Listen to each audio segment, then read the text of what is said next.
I've for real, like lately all my videos have been like outdated topics. This is like a new topic that they just have today. So let's see. Let's see. Welcome to the Heavy Spoilers Show. I'm your host Paul. In this video, we're breaking down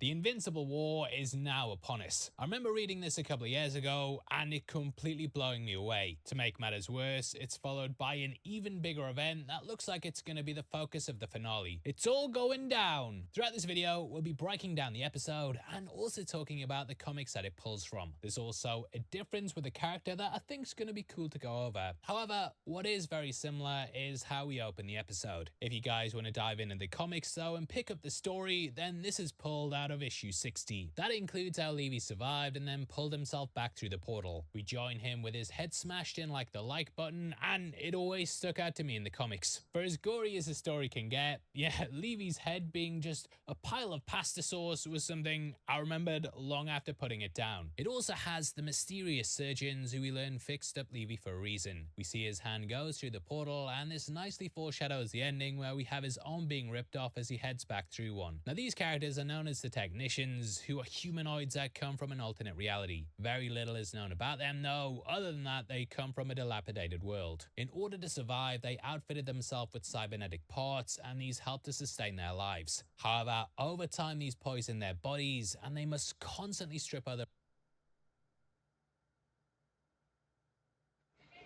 I'm coming.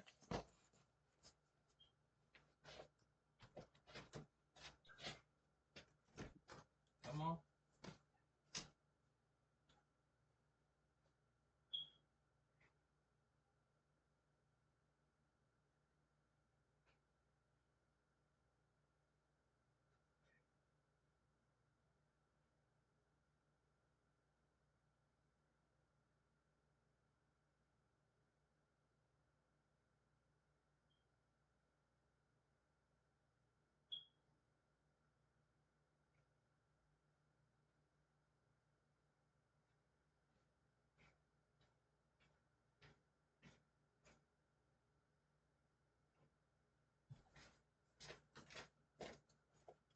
She feeling courage, should be out where it ain't. Okay.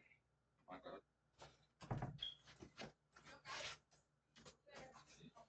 Uh-huh. Okay.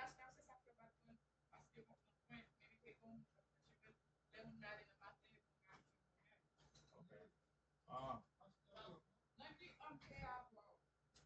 What? Okay. Unlock it.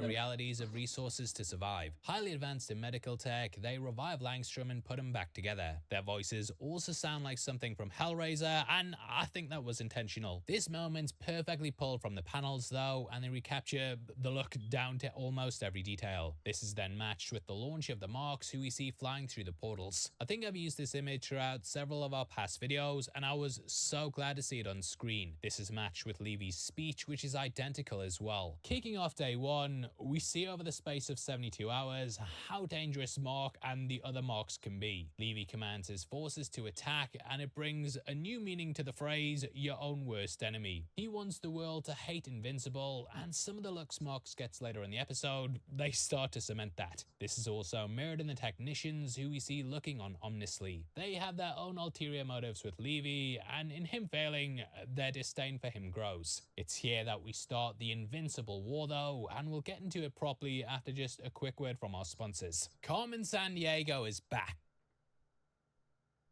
We don't give a fuck.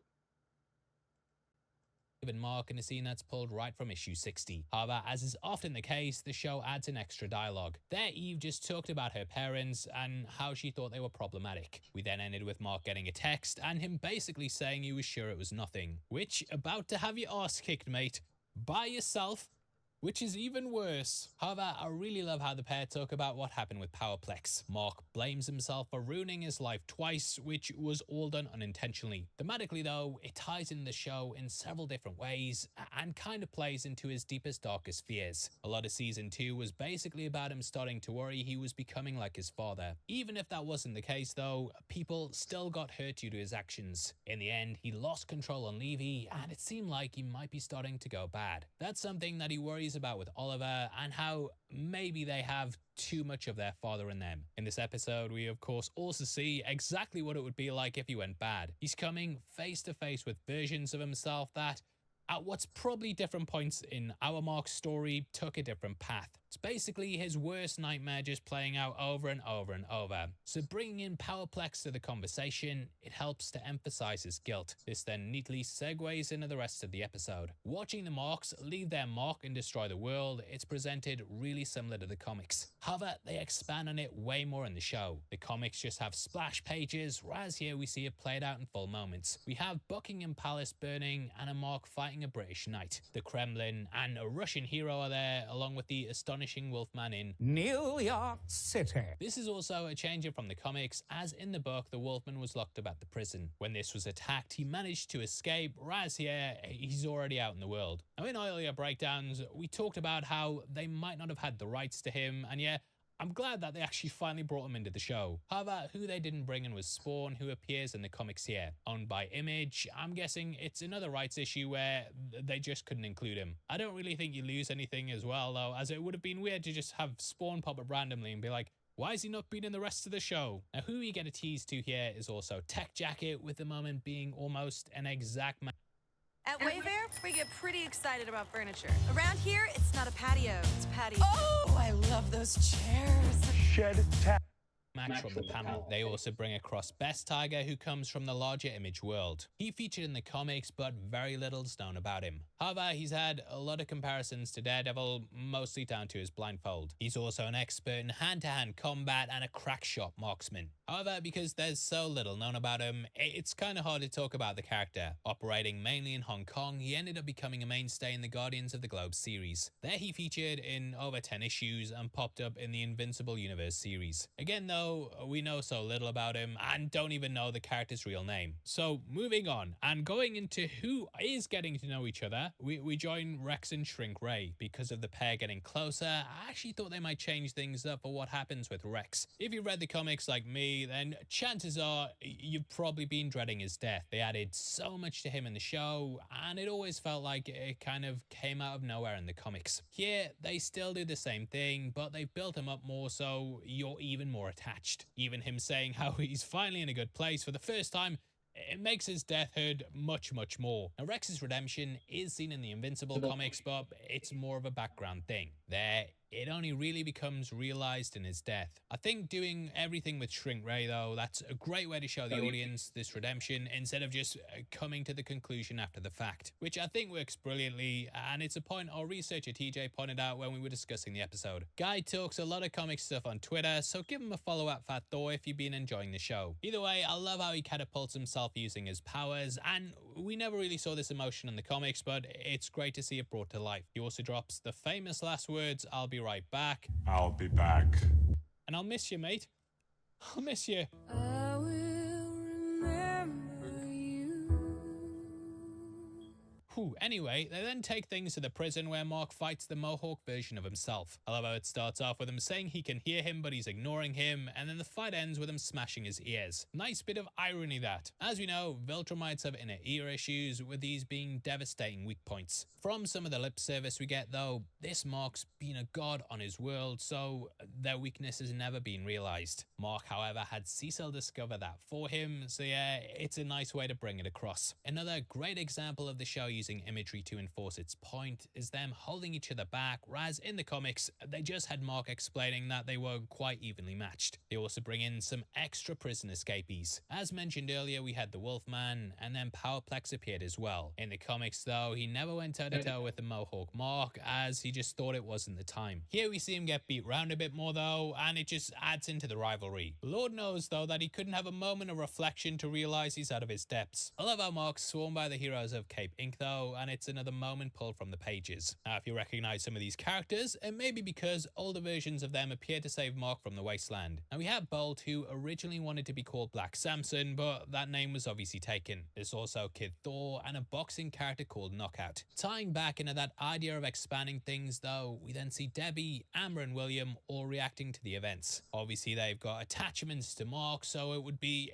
insane to them seeing him, or rather someone who looks like him, destroying the planet. We also have Amber and Kyle with a Seance Dog tea and an Ed Sheeran album cover poster on the wall. There's also an expanded moment with Oliver and Debbie. That simply doesn't happen, as Oliver in the comics just shows up to fight a variant. We then get an expansion of the stuff at the GDA too. In the comics, there was no Rihanna men, and Cecil didn't bring in the noise to help with the defense. I do like this inclusion though. I love how he's been clearly overusing it, and it even short circuits in his hand. It shows how he's keeping all these countermeasures here because he's prepared for a fight against the real Mark. He's already busted up the Pentagon several times, so it makes sense he'd have these contingencies in place. However, this highlights how difficult that's gonna be. In the comics, we see him, Britt, and Donald, and it implies that they kill the Invincible variant. I really appreciate this though, and yeah, anytime you get to see like Donald in his Terminator, you know, skin peeling off mode, metal skeleton underneath, anytime you get to see that, I really appreciate it. Now, early on in the season, we saw the GDA training Mark so he could stand up to these bigger threats. One massive change they have in the episode, though, is that the comics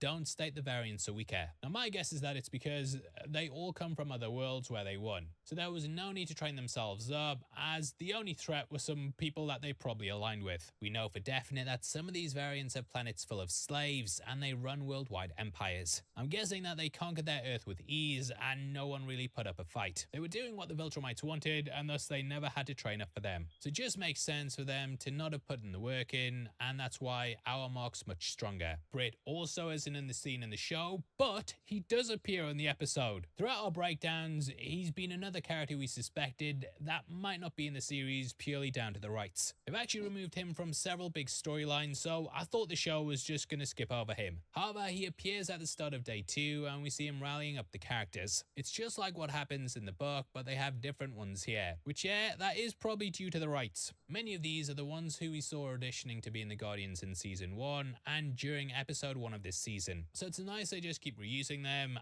and I think it'll make the series better on a rewatch. Sadly though, another character they don't include is Old Lady Popper. She's not really anything special, but she's a funny character, so yeah, I personally would have liked to have seen her, but you might not care, mate, which is fair enough. I just love the fights though, and they add a lot of new things in the show. Ollie saving a family shows he could go the right path, and then we get the added tension of him running into a variant. The evil Mark in Immortal fighting is also new, as is the K-Hole Mummy. This character was invented for the series, and he's popped up in every season so far with very small scenes. Why is everyone spiraling over YouTube banning ad blockers? Like, chill guys, just use Pi. It's a free Chrome extension, and it basically included season 1 episode 4 and season 2 episode 8. I still don't know where they're fully going with him, but I love that they keep slotting him throughout the seasons. From what we learn, he can't exist outside his tomb without a host, and I wonder who it is that'll get turned into the character. He brings in some new threads though, and if you'd like some new threads, then check out our merch store right below the video. We just launched our new Duncan Idaho shirt for you Dune lovers, and you're gonna look bloody great in that this summer. We also have our big Alien Chestburster shirt, which is currently our most popular release. There's also the Me and the Boys one, and a hell of a lot more. It all helps videos like this get made, and it brings you these breakdowns and some cool clothing on top of it. So check it out. Anyway, Oliver fighting here is also brand new for the show too. In the comics, his only appearance was fighting a version of his brother after the death of Rick. However, he gets a lot more to do here, and Mark obviously feels further guilt for pulling his sibling into this. You also have the idea that the brothers may have to fight one day, and it nicely plays into that notion. Mark has of course also had to fight his dad, and we even get the one with the cape bragging about how he killed him. So lots of things setting the groundwork for families fighting, which they could do, but it's nice that it plays with the audience's expectations. Now on top of this, the long-haired variant is also completely new for the series. Day 2 is where things really start to fall apart, and I love the feeling of how it was just a constant onslaught. The comics relentless, and you're pretty much just reading mental moment after mental moment. So seeing that in the series is great, and it also helps so much with the pacing. I love you, Haley Joel Osment hero. The season, I think, has just stepped it up so much though, and this was around the time in the comics it really took off for me as well. Everything just kept me turning page after page, and it's made this season spectacular. Along with Mark, I think is one of the great points that the episode hammers home, and this is how his allies are pulled into it too. This is not only in the death of Rex, but also with Eve. In the book, she doesn't get involved in the fight, and we just see her getting hurt and Mark flying away. Here though, we see the one in the Omni-Man costume beat her, which is completely brutal. Like, I can't imagine what it would be like seeing a version of the person you're in love with wail on you like that. We also have a scene with Donald that's new for the show where he talks about joining the fight. In the comics, he just shows up in the battle, whereas this really fleshes out the character. Being more machine than man is something the show's really tackled, as in the comics, I always felt he was a bit two-dimensional. Like, there were times where I thought he might actually just be a robot because they didn't really add the humanity. Here though, they've done a brilliant job of building upon who he is and exactly what he stands for. Knowing he's died before so many times means he no longer fears death. So it's a great inclusion, and it really elevates him to being a hero. From here, we then go to the GDA. It's poetic that the Guardians get completely torn apart here, as this is where Mark's dad beat them too. This Mark even does similar moves like grabbing Darkwing's leg and smashing him down into the ground. We learn that on his world, his Omni-Man killed most of them, and by the sounds of it, Mark was along there with him. This one at least. The fight between the Immortal and the Evil Mark again isn't shown in the comics either. We just see the Evil Mark throwing his head through Kate's body, which is very messed up in the show too. I love how Darkwing takes him to the Shadowverse though, and it was great seeing him swoop down like Batman. We further build upon the character moments too. Paul and Debbie, the Evil Mark at Debbie's house, and the scene of Robot being attacked by the Evil Mark with Bulletproof stepping in to fight him, they're all extremely brief in the comics, but here they add more to it. It also just escalates attention and lets you sit in the moment. I remember flicking through this super quick when I read it and didn't really grasp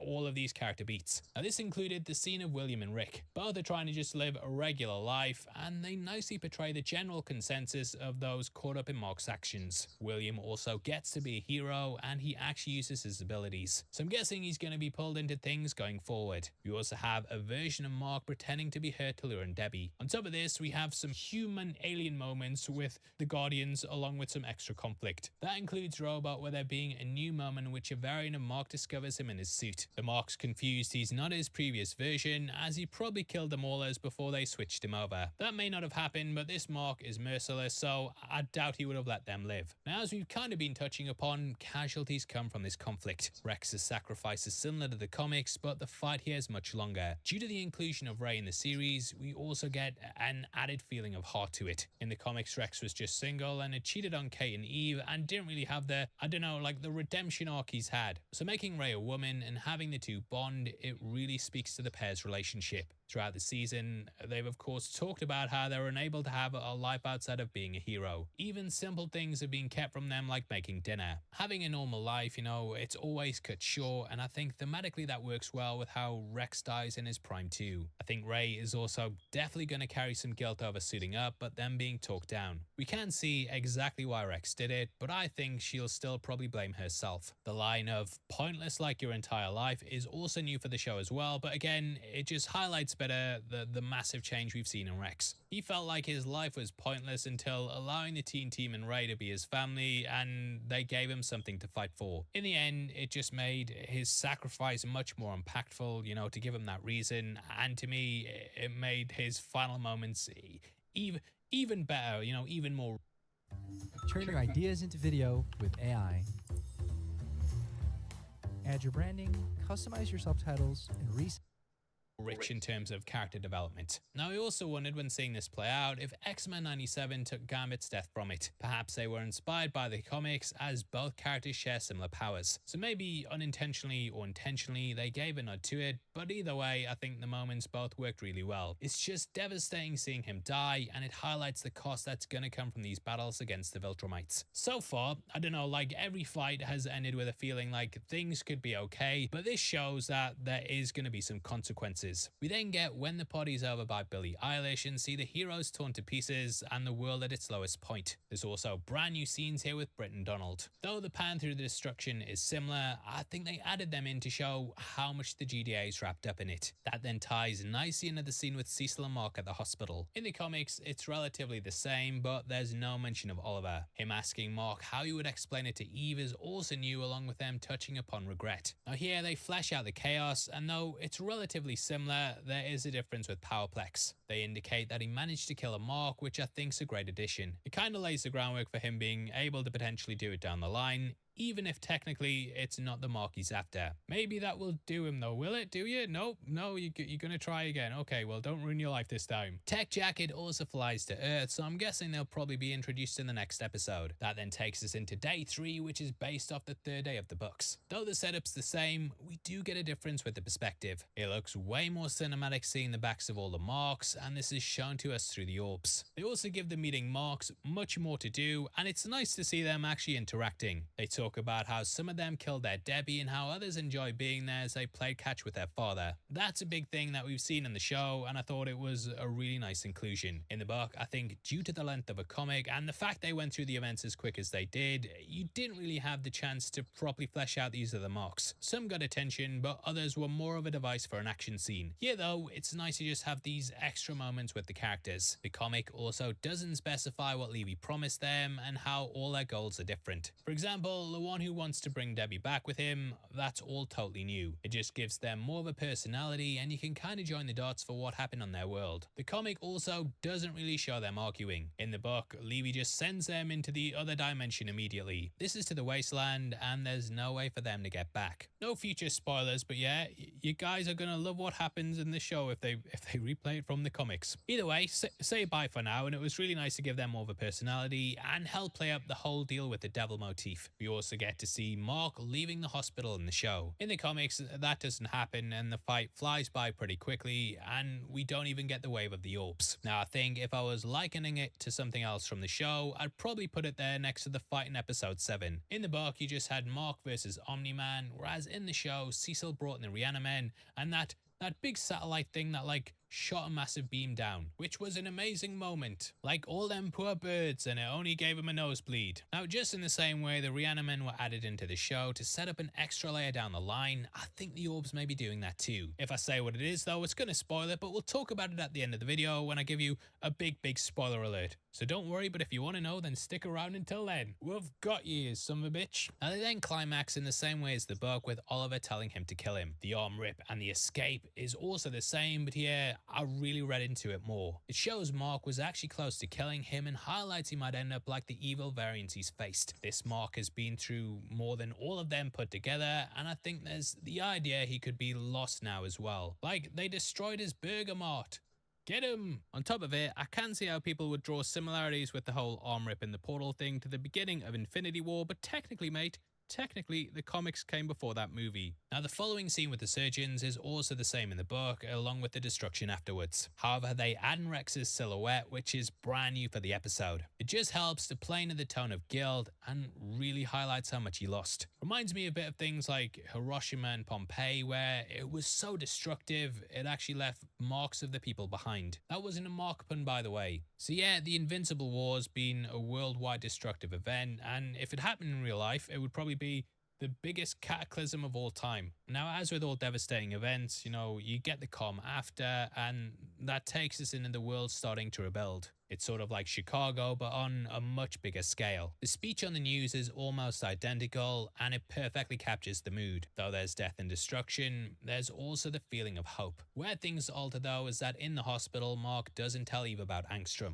He just sits there and tells her to wake up. So it really adds to his character and brings things full circle from the scene before where everything kicked off. Cecil also seems to have grown too. The scene right after this is relatively similar, except they add the line about how he can't blame himself himself for being a good person. Someone who doesn't see that though is Powerplex, who just sees Mark and flips out. He can't keep getting away with this! Nah, but I love the addition of how they have him clearly helping out. However, upon seeing Mark, he just loses it and goes back into revenge mode. He even attacks Ollie, and they hold him in place until he drains himself out. But come on, yeah, Powerplex, mate, give the guy a break, mate, bloomin' hell. Now, though the framework of the scene is similar, they do some minor differences to spice it up. Oliver isn't involved in the fight at all, and the heroes also don't have their clearly scared reactions. Earlier in the series, we heard Ollie referred to as 2A, and there's clearly the worry he could go bad. Like, if they heard the things he'd been saying as well, I don't think they'd be too happy. As Powerplex rants, they look at him differently and possibly wonder if he's their enemy. They've just watched Mark wipe out their planet,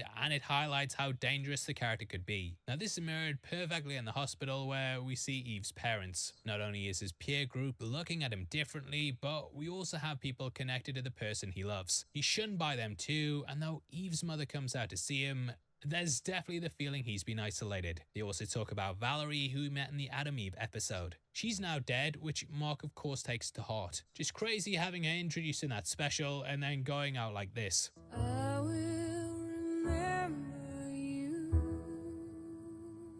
The following scene also features an interesting change as well. That has the firefighters going to the Pentagon, which sets up something later in the story. In the comic, they find Russ Livingston and the Sequids, which teases their return during Invincible 70. However, for now that's absent, and we instead get some respite. The Cade and the Immortal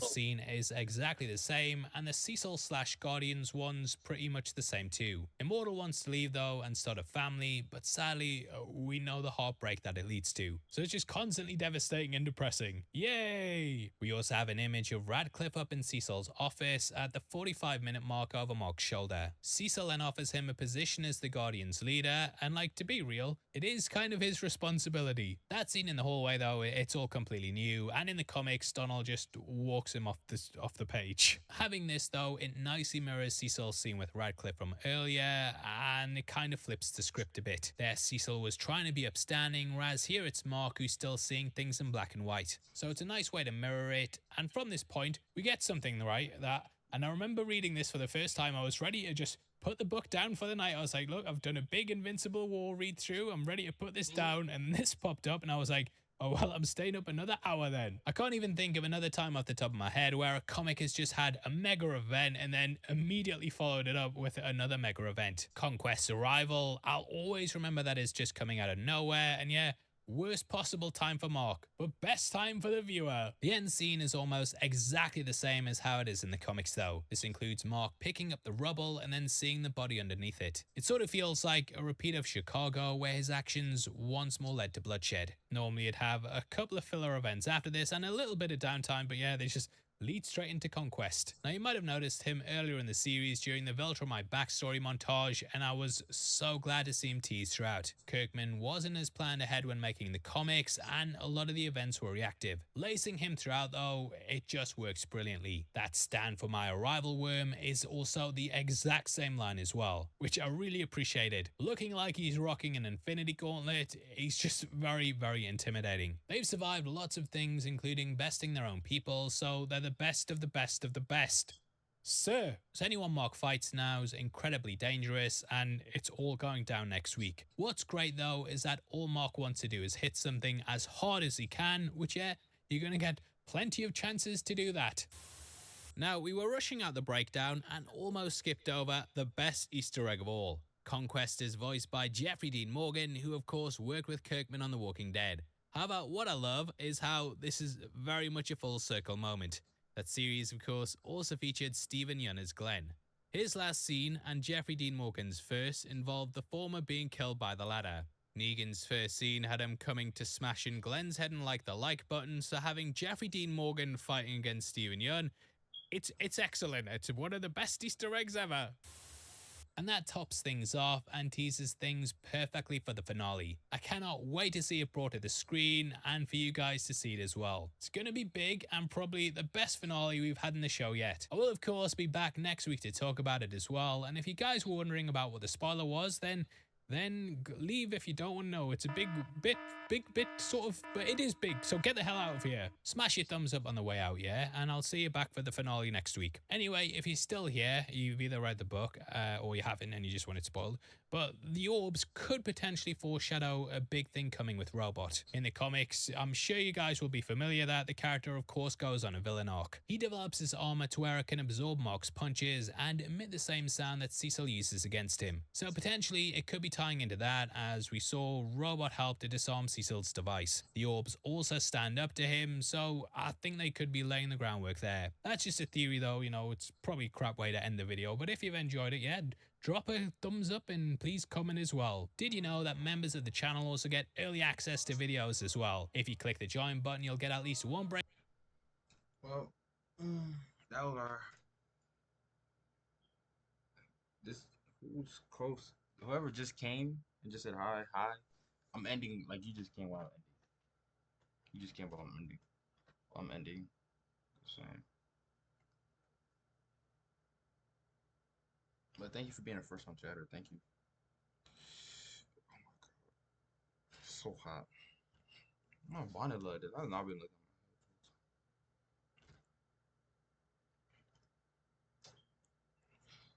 I want to cut my beard off. I want to cut it off. I don't know why. But oh, I'm so recording.